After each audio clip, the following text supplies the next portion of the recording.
মুসলমান আমরা ভুলে গেছি যে আমরা মুসলমানের জাত। মুসলমান যদি আজকে বাংলার জমিনে ভুলে না যেত যে মুসলমানের হুঙ্কার যেখানে থাকে সেখানে বাতিল থাকতে পারে না, তাহলে চায়নার ভিতরে মুসলমানদের উপর নির্যাতন হতো না। কথা বলেন ঠিক কিনা? আজকে মুসলমানদের ইমান,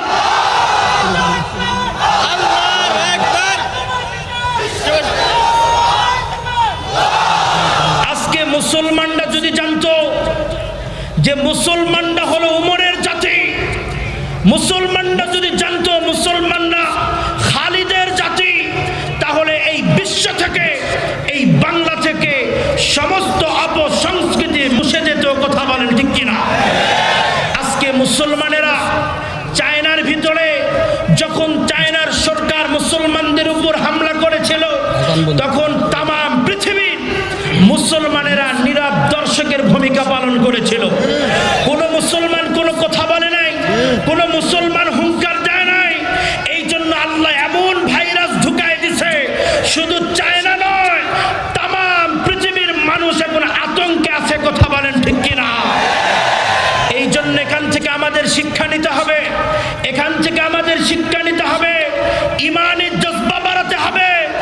এরপর থেকে শুধু বাংলার জমিনে নয়, তাম পৃথিবীর ভিতরে যেখানেই মুসলমানদের লাঞ্ছিত করা হবে, মুসলমানদের উপর হামলা করা হবে, আমরা আর বসে থাকতে পারবো না, আমরা আর বসে থাকতে পারবো না। বুকের রক্ত দিতে রাজি আছি, কিন্তু পৃথিবী থেকে একটা মুসলমান বেঈমানের হাতে মরতে পারে না, পারে না, পারে না।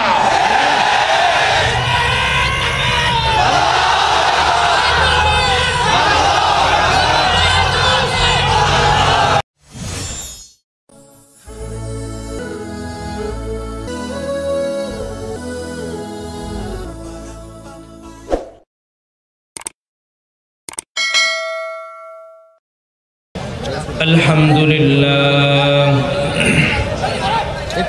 আলহামদুলিল্লাহি নাহমাদুহু ওয়া নাস্তাঈনুহু ওয়া নাস্তাগফিরুহু ওয়া নু'মিনু বিহি ওয়া নাতাওয়াক্কালু আলাইহি ওয়া নাউযু বিল্লাহি মিন শুরুরি আনফুসিনা ওয়া মিন সাইয়্যাতি আ'মালিনা। من يهده الله فلا مضل له ومن يضلله فلا هادي له ونشهد أن لا إله إلا الله وحده لا شريك له ونشهد أن سيدنا وسندنا وحبيبنا وطبيبنا ومرشدنا ومولانا محمدا عبده ورسوله صلى الله عليه وعلى آله وأصحابه وبارك وسلم تسليما كثيرا. أما بعد فأعوذ بالله من الشيطان الرجيم. بسم الله الرحمن الرحيم. قل إن كنتم تحبون الله فاتبعوني يحببكم الله ويغفر لكم ذنوبكم والله غفور رحيم. وقال الله تعالى في قرآنه المجيد: يا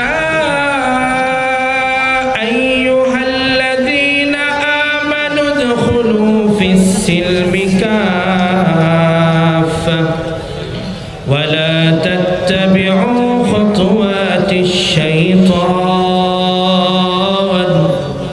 إنه لكم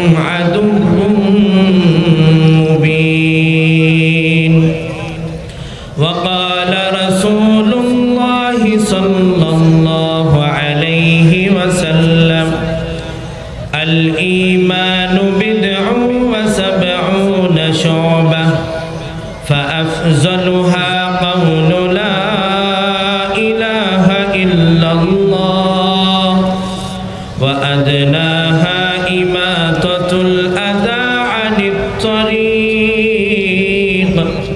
والحياء شعبة من الإيمان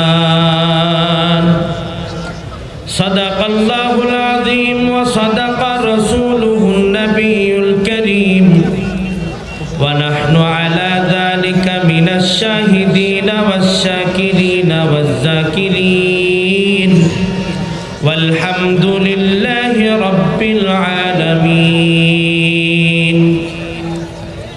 الحمد لله আল্লাহ পাক রব্বুল আলামিনের দরবারে লাখো কোটি শুকর ও সুজুদ যে আল্লাহ সুবহানাহু ওয়া তাআলা আজকে এই নিশিন্ধারা পশ্চিম পাড়া বাইতুস সালাম জামে মসজিদের উদ্যোগে আয়োজিত এই বিরাট তাফসীরুল কোরআন মাহফিলে আমাদেরকে আসার মতো বসার মতো সুযোগ দিয়েছেন।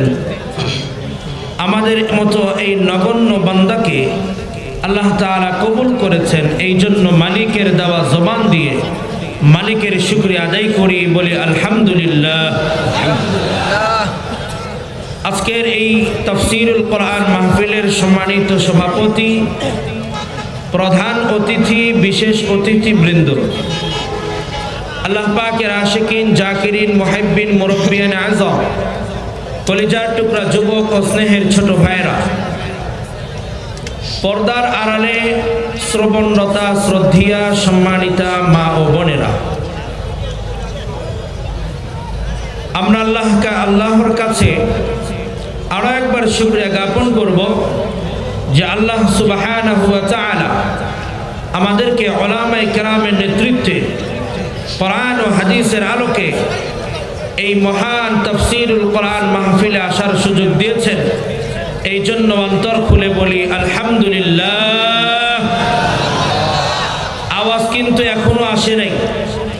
এখানে যেই জনসমুদ্র শুরু হয়েছে সেখান থেকে যে আওয়াজ আসবে এটা এখনো শুরু হয় নাই। হুজুরের ওয়াজ শুনে কিন্তু আমার ভিতরে জজবা এসে গেছে, কিন্তু আপনাদের ভিতরে তো কোনো জজবা দেখা যায় না।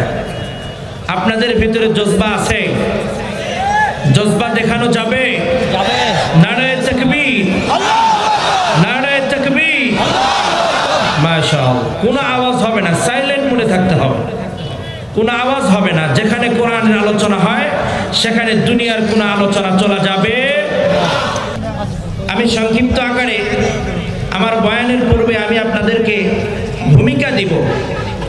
সংক্ষিপ্ত আকারে আপনাদের ভূমিকাটা বুঝতে হবে। আপনারা যদি ভূমিকা না বুঝেন তাহলে বয়ান বুঝবেন না। ভূমিকাটা হলো এই, আজ থেকে ১৫০০ বছর পূর্বে বাংলাদেশ থেকে ৪৫০০ কিলোমিটার পশ্চিমে হযরতে আদম আলা নবিয়িনা আলাইহিস সালাতু ওয়াস সালামের সৃষ্টি আনুমানিক ৯৩১৩ বছর পর হযরতে নূহ আলাইহিস সালামের মহাপ্লাবনে আনুমানিক ৬১৩৫ বছর পর হযরতে ইব্রাহিম আলাইহিস সালামের মহাপ্লাবনে আনুমানিক ৩৫০০ বছর পর হযরতে মূসা আলাইহিস সালামের জন্মে আনুমানিক ২৩০০ বছর পর হযরতে ঈসা আলাইহিস সালামের জন্মে ৫৭০ মতান্তরে ৭১ বছর পর আসহাবে উখদুদ ও আসহাবে কাহাফের ঘটনা ৭০ বছর পর আসহাবে ফিলের ঘটনার ৫০ দিন পর ২০ এপ্রিল মতান্তরে ২২ এপ্রিল ১২ই রবিউল আউয়াল মতান্তরে ৯ বা ১০ রবিউল আউয়াল সোমবার দিন সুবহ সাদিকের সময় বাবা আব্দুল্লাহর ঘরে মা আমিনার উদরে মক্কা নগরে সর্বকালের সর্বশ্রেষ্ঠ মহামানব আকায়ে নামদার তাজদারি মদিনা আহমদ মুজতবা মুহাম্মদ মুস্তাফা সৈয়দুল কাউনাইন শাফিউল মাজনবী রাহমাতুল লিল আলামিন কে तमाम পৃথিবী উজালা করে শুধু মানব জাতির জন্য নয় বরং तमाम পৃথিবীর মাখলুকাতের জন্য রহমত হিসেবে পাঠিয়েছেন। আমরা সেই নবীর উম্মত হতে পেরে খুশি না নারাজ? এই পৃথিবীতে সেই নবীর অনুসরণ করার দরকার আছে না নাই? সেই নবীর উপরে একবার দরুদ পড়লে আল্লাহ তাআলা বলেন সঙ্গে সঙ্গে আল্লাহ তাআলা 10টি গুনাহ মাফ করে দেন। শুধু তাই নয়, ওই 10টি গুনাহকে রব্বে কারীম 10টা নেকির দ্বারা পরিবর্তন করে দেন। তাহলে সেই নবীর উপর দরুদ পড়ার দরকার আছে না নাই? আমরা সেই নবীর উপরে অন্তর খুলে মহব্বত নিয়ে একবার পড়ি সাল্লাল্লাহু আলাইহি ওয়াসাল্লাম। এই জন্য আমরা যে এখানে আসলাম, এখানে বসলাম, আমাদেরকে এখানে আসার মতো সুযোগ দিয়েছেন কে? আমাদেরকে কথা বলার মতো সুযোগ দিয়েছেন কে? আমাদের পা দিয়ে হাঁটার মতো শক্তি দিয়েছেন কে? আল্লাহ যদি না চাইতেন আমি আপনি এখানে আসতে পারতাম? তাহলে আমাকে আপনাকে সুস্থ রেখে এই সমস্ত কিছু আয়োজন করার যিনি সুযোগ দিয়েছেন তিনি কে? সেই মহান রব্বে কারীমের কাছে, তার দরবারে তার প্রশংসা করার দরকার আছে না নাই? এই জন্য রব্বে কারীমের শুকরিয়া প্রশংসা যদি মানুষ সারা জীবন সিজদার ভিতরে পড়ে থেকে করে, তবুও মানুষের শুকরিয়া আদায় হবে।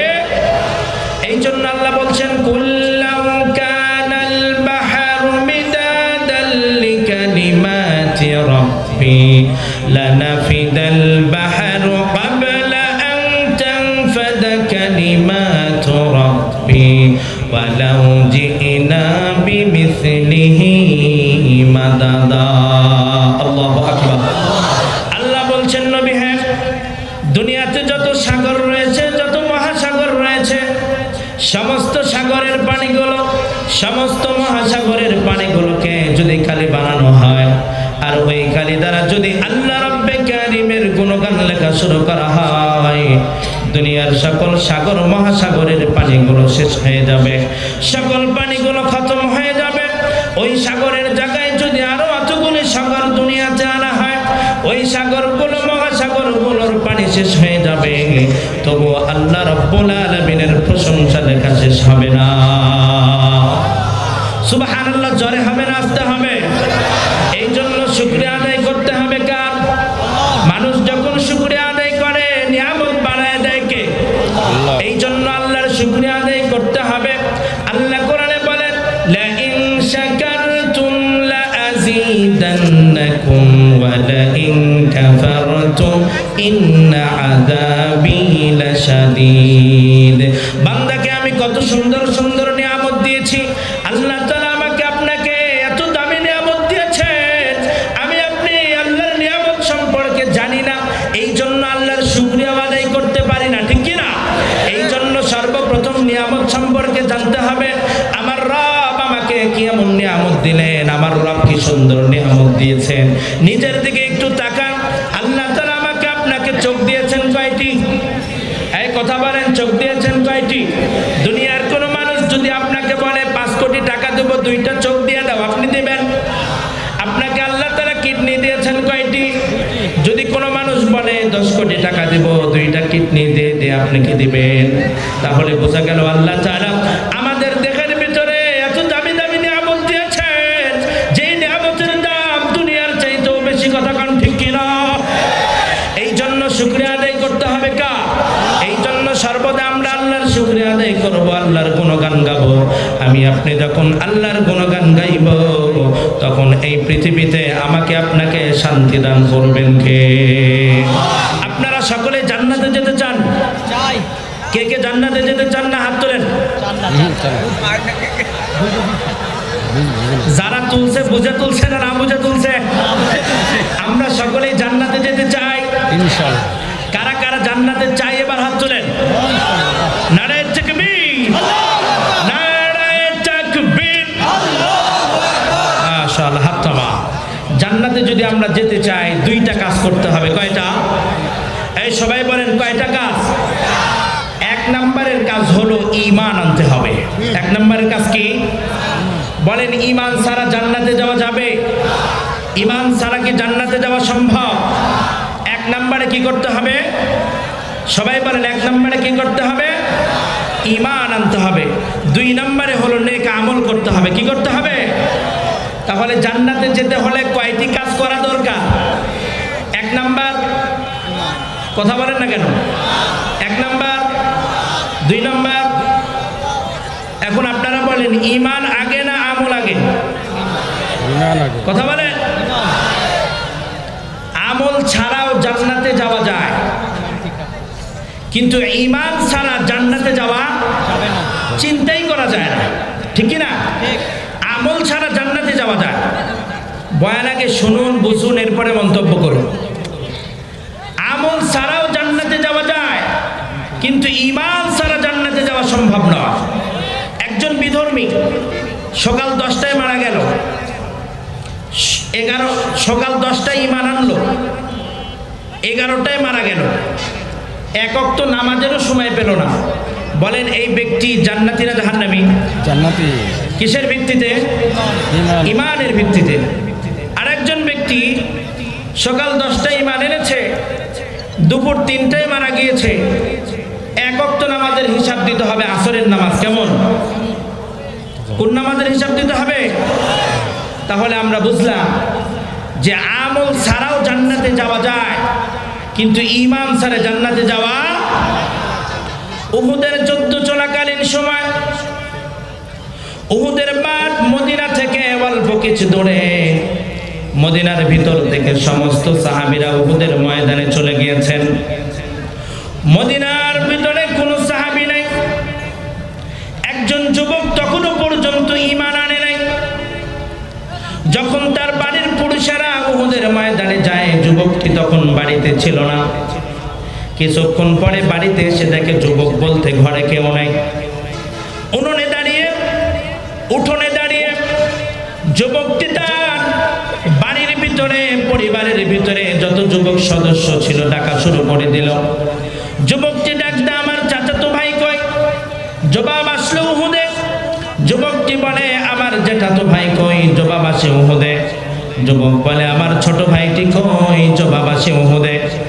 যুবক যখন দেখলো বাড়ির ভিতরে কোনো পুরুষ বলতে কেউ নাই, শুধু মহিলা এবং শিশুরা রয়ে গিয়েছে, যুবক চিন্তা করলো, আমি তাহলে আর বাড়ি থেকে কি করব, আমি উহুদে চলে যাই। যুবকটি উহুদের ময়দানে গিয়ে যুবকটি মুসলমানদের পক্ষে লড়া শুরু করে দিল। সাহাবায়ে কেরাম যুবককে যারা চিন্তা করলো, কি ব্যাপার, এই যুবক তো এখনো ঈমান আনে নাই, কিন্তু আমাদের পক্ষে লড়ে, ব্যাপার কি? যুবক লড়তে লড়তে আহত হয়ে গেল।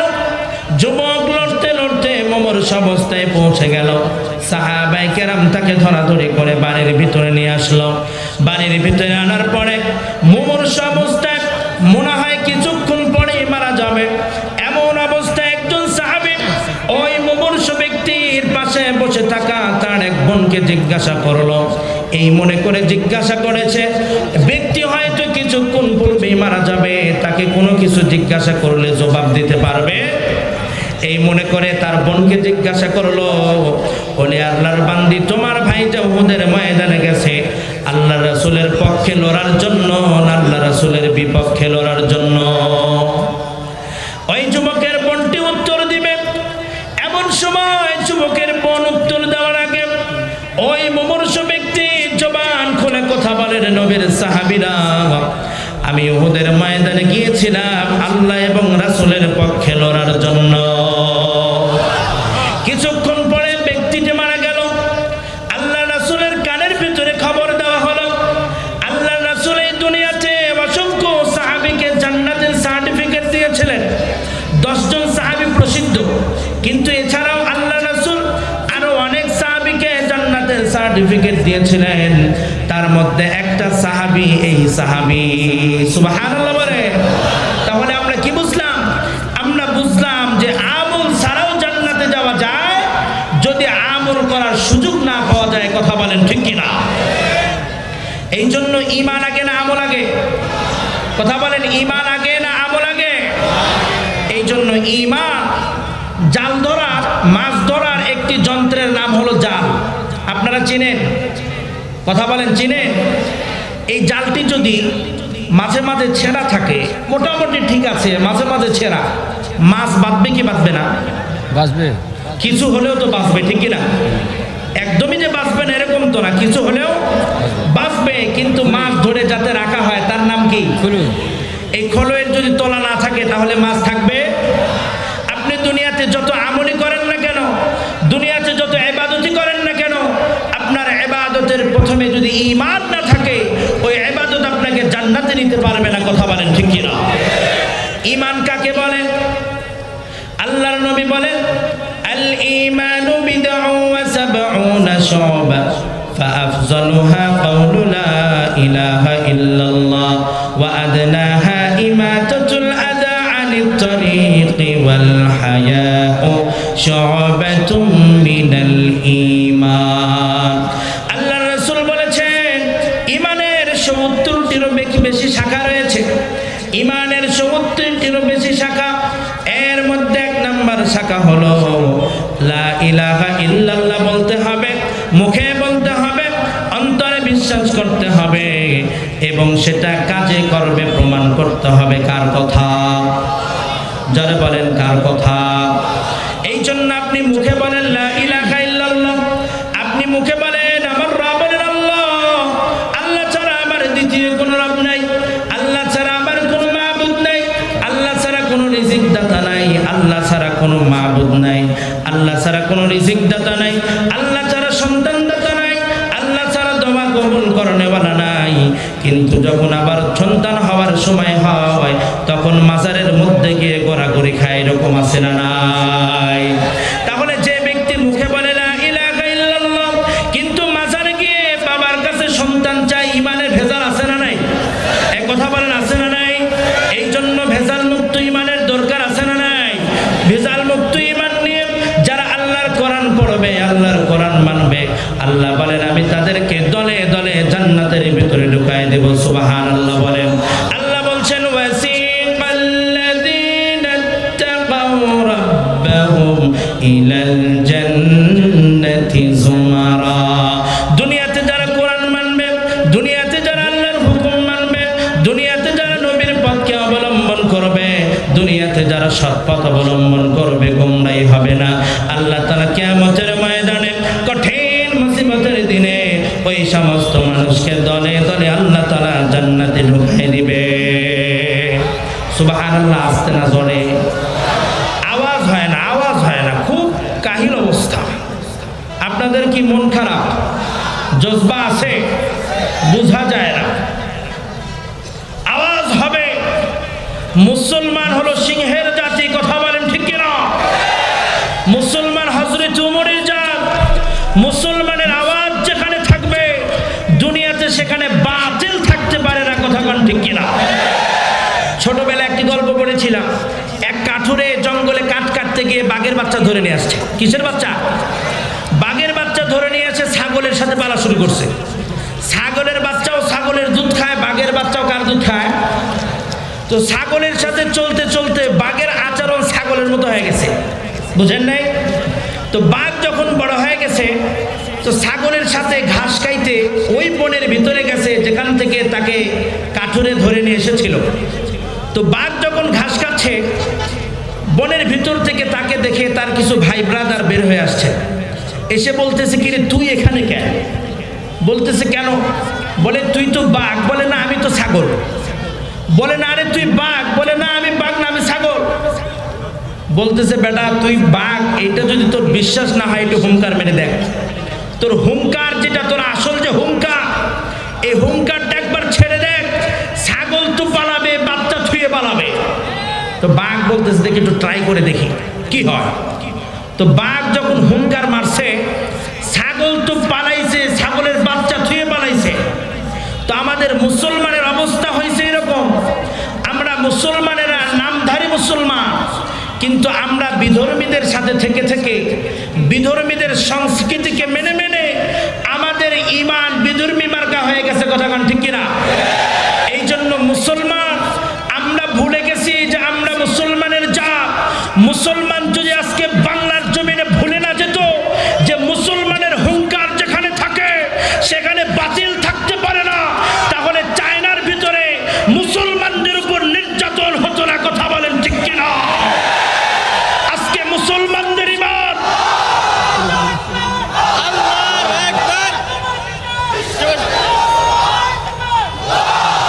আজকে মুসলমানরা যদি জানতো যে মুসলমানরা হলো উমরের জাতি, মুসলমানরা যদি জানতো মুসলমানরা খালিদের জাতি, তাহলে এই বিশ্ব থেকে, এই বাংলা থেকে সমস্ত অপসংস্কৃতি মুছে যেত। কথা বলেন ঠিক কিনা? আজকে মুসলমানেরা চায়নার ভিতরে যখন চায়নার সরকার মুসলমানদের উপর হামলা করেছিল, তখন তাম পৃথিবীর মুসলমানেরা নীরব দর্শকের ভূমিকা পালন করেছিল। কোন মুসলমান কোনো কথা বলে নাই, কোন মুসলমান হুঙ্কার দেয় নাই। এই জন্য আল্লাহ এমন ভাইরাস ঢুকায় দিছে, শুধু চায়না নয়, তাম পৃথিবীর মানুষ এখন আতঙ্কে আছে। কথা বলেন ঠিক কিনা? এই জন্য এখান থেকে আমাদের শিক্ষা নিতে হবে, এখান থেকে আমাদের শিক্ষা নিতে হবে, ইমানের জজ্বা বাড়াতে হবে। এরপর থেকে শুধু বাংলার জমিনে নয়, তাম পৃথিবীর ভিতরে যেখানেই মুসলমানদের লাঞ্ছিত করা হবে, মুসলমানদের উপর হামলা করা হবে, আমরা আর বসে থাকতে পারবো না, আমরা আর বসে থাকতে পারবো না। বুকের রক্ত দিতে রাজি আছি, কিন্তু পৃথিবী থেকে একটা মুসলমান বেঈমানের হাতে মরতে পারে না, পারে না, পারে না।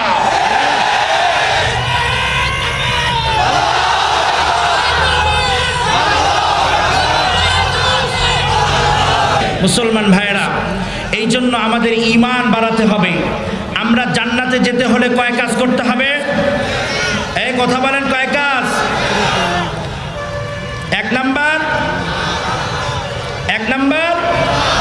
দুই নাম্বার, আমল করতে হবে। 2 নম্বরে কি?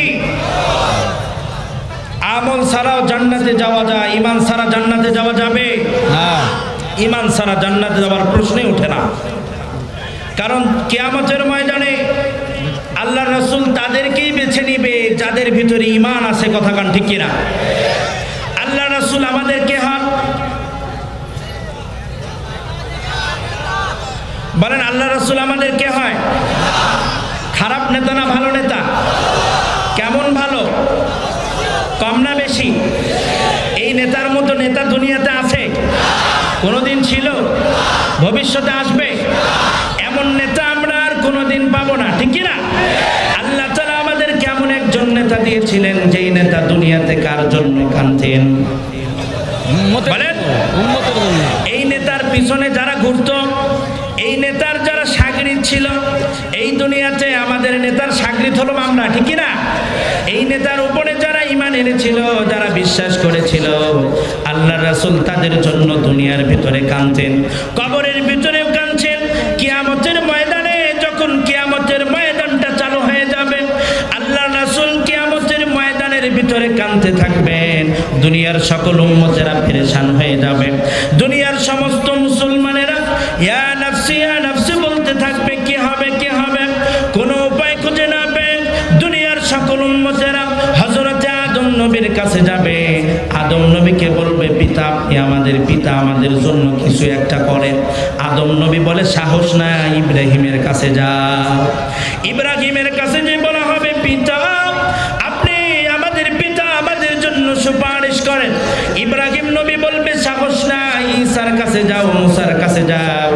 মুসার কাছে যাওয়ার পরে বলবে, ওরে, আমি দুনিয়াতে ফেরাউনের বাবুরচির এক চর মেরে ফেলছিলাম, আমার সাহস নাই।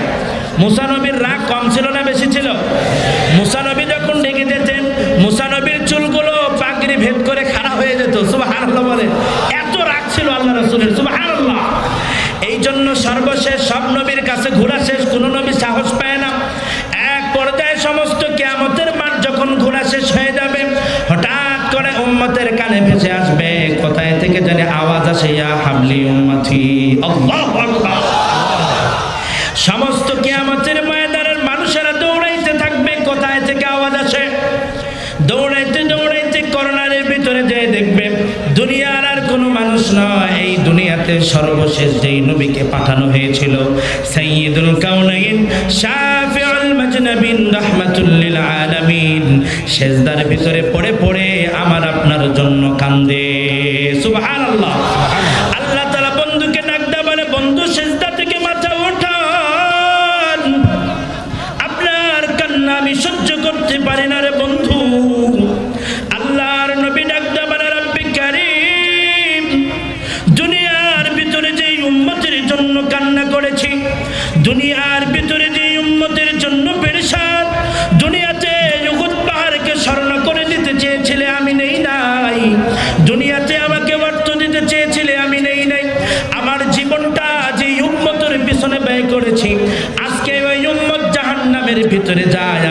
সহ্য করতে পারি না।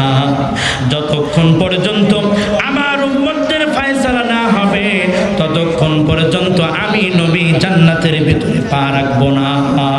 সুবহানাল্লাহ বলেন। আল্লাহর নবী যখন কিয়ামতের ময়দানে মিজানের পাল্লার সামনে দাঁড়িয়ে থাকবেন, আল্লাহর নবীর সামনে এক উম্মতের হিসাব নিকাশ শুরু হয়ে যাবে। এক উম্মতের যখন হিসাব নিকাশ শুরু হয়ে যাবে, আল্লাহর নবী দেখবেন তার আমলের ভিতরে কোনো নেক আমল দেখা যায় না। সব জীবনে যা করছে সব গুনাহ, জীবনে একবার আল্লাহু আকবার বলে নাই, পশ্চিম দিকে জীবনেও সেজদা দেয় নাই। এইরকম একজন ব্যক্তি আল্লাহ রাসূলের উম্মত, কিন্তু তার পেটের মধ্যে অল্প একটু ঈমান আছে, মানে কালেমা শুধু একবার পড়ছিল কয়বার, কিন্তু জীবনে কোনোদিনই কালেমার উপর আমল করে নাই। এমন উম্মতকে জাহান্নামের ফয়সালা দেওয়া হবে, জাহান্নামের ভিতরে যেতে থাকবে। হঠাৎ করে নবীর তার চেহারার উপরে ফোকাস পড়বে, চেহারার ভিতরে ফোকাস দিয়ে দেখবে চেহারার ভিতরে নবীর সুন্নাত দাড়ি দেখা যায়। সুবহানাল্লাহ বলে। আল্লাহর নবী আল্লাহকে ডাক দিয়ে বলে, রব্বে কারীম, তোমার বান্দা তুমি জাহান্নামে দিবা, আমার কোনো সমস্যা নাই। তুমি তোমার বান্দার বানাইছো, তোমার দুনিয়াতে তোমার গোলামি করে নাই, আমার কোনো সমস্যা নাই, জাহান্নামে দিয়ে দাও। কিন্তু খবরদার আমার সুন্নাত দাড়ি যেন জাহান্নামের আগুনে না পড়ে। আল্লাহু আকবার। আল্লাহ রাব্বুল আলামিন ফেরেশতাদের ডাক দিয়ে বলেন, ফেরেশতা, আমার নবীর সুন্নাত জান্নাতে যাবে, আমার বান্দা জাহান্নামে যাবে, হতে পারে না। আমার নবীর সুন্নাত জান্নাতে যাবে, আমার বান্দাও জান্নাতে যাবে। আমার জামজি আমার বান্দার জীবনের গুনাহগুলো মাফ করে দিয়ে আমার বান্দাকে আমি জান্নাত দান করে দিলাম। সুবহানাল্লাহ বলে। এই জন্য নবীর সৈনিক হবার দরকার আছে না নাই? এই জন্য এই দুনিয়াতে নবীর সৈনিক হতে হবে, অন্য কারো সৈনিক হওয়া যাবে? সৈনিক হতে হবে কার? ইসলাম প্রচার করতে হবে কার? আল্লাহর রাসূল যেরকম ইসলাম প্রচার করতে গিয়ে নিজের দান শহীদ করেছে, নিজের রক্ত দিয়েছে, এই জমিনেও এইটার যদি দরকার পড়ে, যদি কখনো এরকম সময় এসে যায়, নিজের জীবন দিতে প্রস্তুত আছো মুসলমান?